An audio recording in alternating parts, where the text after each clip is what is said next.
Well, that's a difficult question because you constantly got to learn as to what changes and therefore adapt to it. And there are many aspects or many facets in this. For example, our portfolio continues to evolve and change. None of us has the ability to predict the future with precision. So from a board perspective, we're really looking for CEOs that can build resilient and adaptable organizations.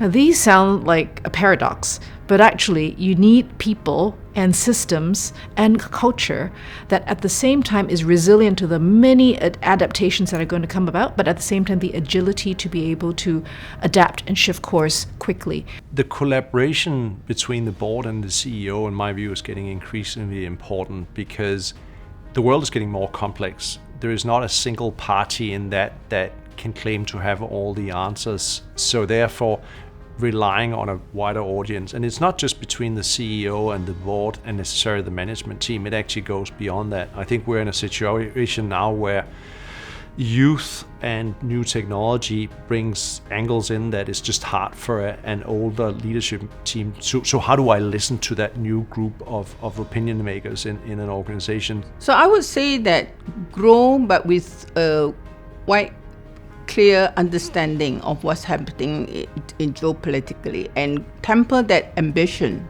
with the realities of the geopolitical situation, right? And that's really important.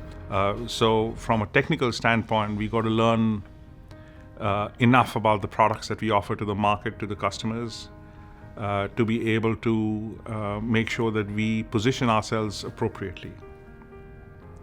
But there are human skills that we need to hone and sharpen all the time, especially for folks who have regional responsibilities. They got to find different ways to deal with customers who they interact with in different parts of Asia. You know, not everybody can be spoken with in the same way across the region.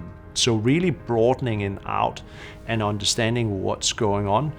We've talked about diversity for a long time, and often we've talked about it as gender. It goes way beyond gender. It goes to different competencies, different backgrounds. It comes to technologists, but also people who do not want to have technology and so on.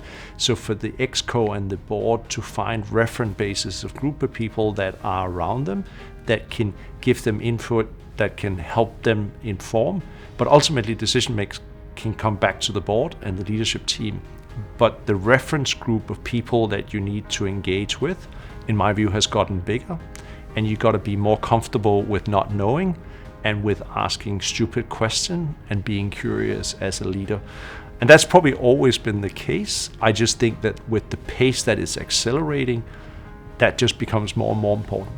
I would also say that partnering the right people within that and creating an ecosystem is actually critical to the success going forward, because you can't quite do everything yourself. So having that reliable partnership network is going to be key.